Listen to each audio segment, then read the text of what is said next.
Good morning, students. In the previous class, we have started the topic cell cycle and cell division. There, we have discussed about the basic facts of the cell cycle, and we have also discussed that cell cycle is divided into two basic phases. They are interphase and M phase or mitosis phase. We have also discussed the interphase. It is also called as resting phase or preparatory phase, in which the cell readies itself, means to say it prepares itself for the upcoming cell division. The interphase, it accounts around for about 95% duration of the total cell cycle. So if we consider an example, suppose a cell whose cell cycle is of 24 hours, then around about the cell will undergo 23 hours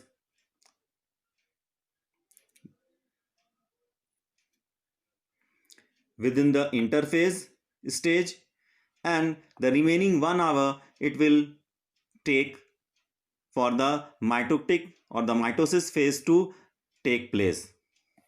The interphase, we have discussed, it is called the resting phase. It was again subdivided into three phases. The G1 phase, also called as gap 1 phase, followed by the S phase or the synthesis phase, and then followed by the G2 phase or gap 2 phase. So, with the help of a diagram, we will try to understand the events taking place during the cell cycle.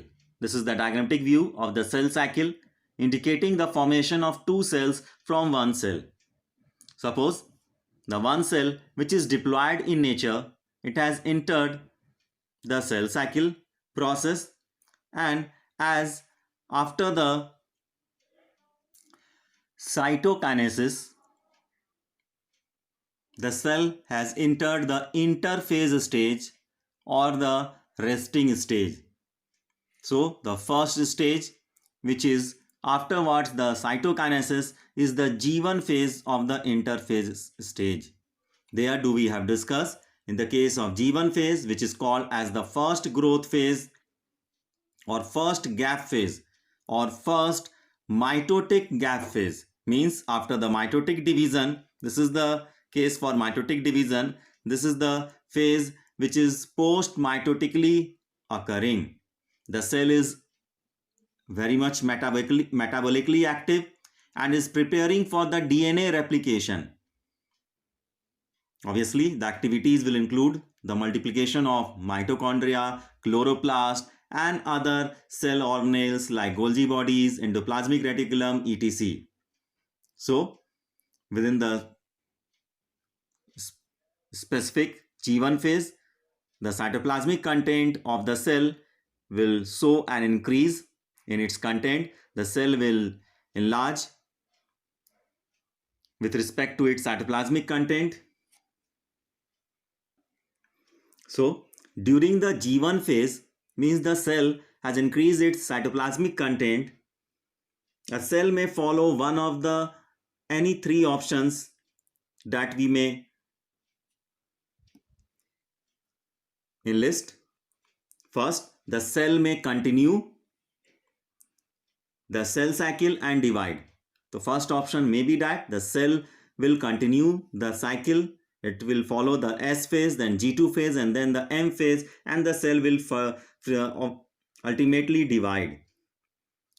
Or the second option may be the cell may permanently stop dividing and enter the G0 phase, which is also called as quiescent phase. So, the cell cycle which may be arrested at a particular point of G1 phase, the cell in the arrested condition is said to be in the G0 state or G0 phase. It may be considered as withdrawn from the cell cycle. In this case, the cell has entered the quiescent phase. In this case, the cell will not divide, and such a cell may enter the G1 phase when the conditions change and the growth is resumed. So as in the case of the heart cells, they do enter the G0 phase, and once this part of G1 is crossed, if the part of the G1 is crossed, the cell continues to complete the cell cycle. Now afterwards, within the G1 phase, as we have discussed, the cell has increased its cytoplasmic content within it, and along with the duplication of the certain cytoplasmic organelles, now the cell will enter the S phase. As this phase is also called as synthetic phase. So there is biosynthesis or the replication of the DNA molecules or chromosomes. And as we have started from the initial that a somatic cell has entered the cell cycle, means it is having 2n condition, means it is diploid in nature. And suppose initially it has started, the initial amount of the DNA is around about suppose 2C. Then at last, when the S phase it gets completed, the amount of the DNA increases to 4C, but the chromosome number doesn't increases. So we can observe the content of the DNA, it increases from 2C to 4C, but the condition of the diploid is still maintained. Now afterwards, the S phase, the G2 phase proceeds, which is also known as the second growth phase or second gap phase, which is pre-mitotic gap phase, means it is occurring just before the mitotic cell division. So it is the pre-mitotic phase. In this phase, the DNA has already synthesized, it has doubled its amount.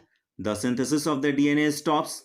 The formation of the RNAs and proteins continues to take place, and the proteins needed for the spindle, asters, and condensation of chromosomes are synthesized in this phase.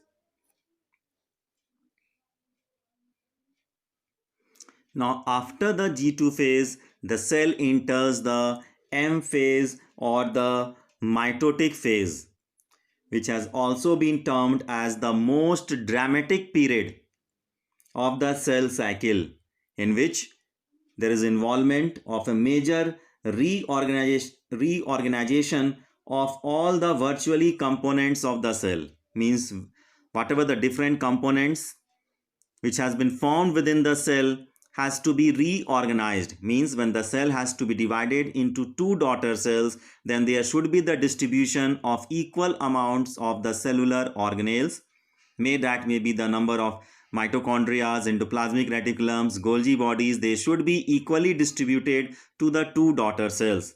So it is a very much dramatic phase and very much reorganized phase of the cell cycle. As this M phase or the mitotic phase, it is also called the equational division.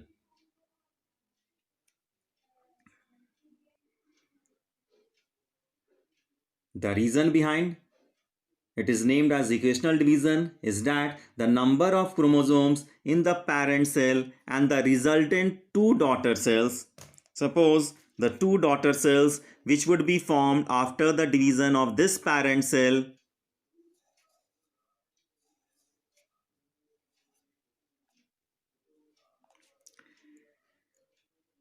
is the same, means the number of chromosomes whatever is present within the parent cell, it is diploid in nature. So obviously the same diploid nature it would be framed within the two daughter cells also. So it is called as equational division. So again, the mitotic phase, it consists of the two substages, which is the karyokinesis and cytokinesis. The karyokinesis, it means the division of the nucleus. Karyon means nucleus, kinesis means division. So karyokinesis takes place, followed by the cytokinesis. Cyto means cytoplasm. The division of the cytoplasm takes place later on as the karyokinesis process gets completed. So the karyokinesis is again subdivided into these different 4 phases, which are prophase, metaphase, anaphase, and telophase. So for remembering, we may frame the code PMAT, P for prophase, M for metaphase, A for anaphase, and T for telophase. So as the name suggests, prophase. Pro means first and phase means stage.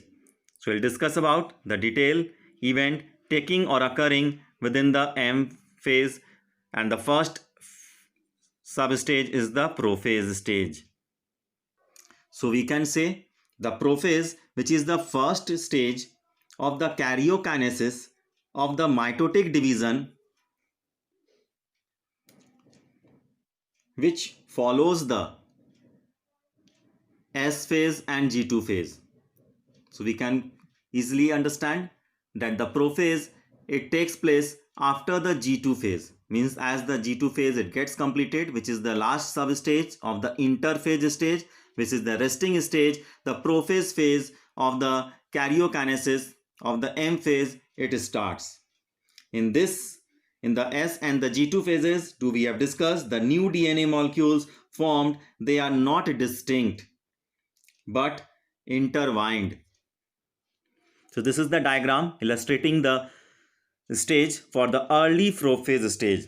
So during the S phase, the synthetic phase, followed by the G2 phase, the new DNA molecules which have been formed, they are intertwined but not distinct, and the prophase is marked by the initiation of the condensation of the chromosomal material.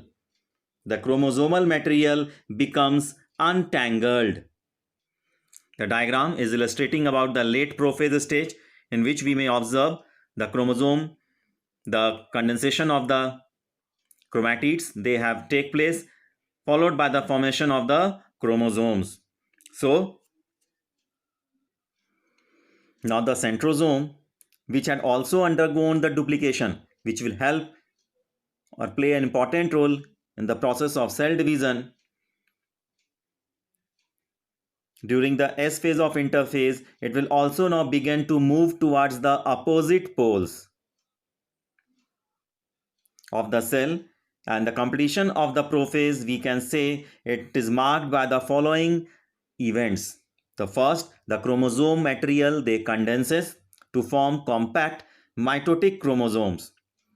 The chromosomes, they are seen to be composed of 2 chromatids attached together at the centromere region. So we have discussed the chromosomes, they are made up of 2 sister chromatids which are attached to each other at the central region with the help of a centromere.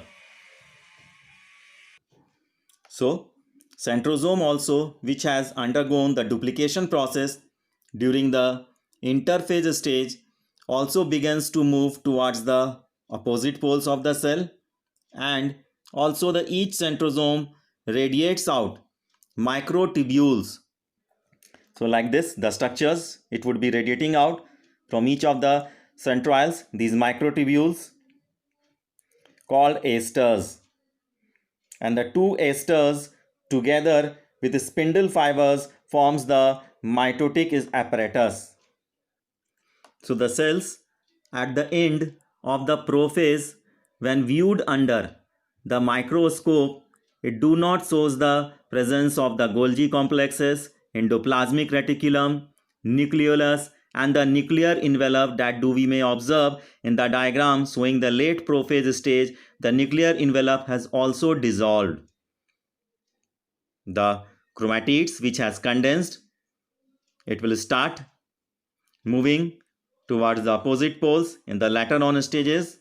So these are the changes that we observe during the prophase stage of the mitotic cell division. Now as the prophase phase will over, it will be followed by the metaphase, anaphase, telophase, and finally cytokinesis, means a parent cell will be divided into two daughter cells having the same number of chromosomes, and then again the cell which has been formed, it may again enter the another cell cycle. So in the next class, we will discuss about the metaphase stage of the M phase. Till so far here, thank you. Have a nice day.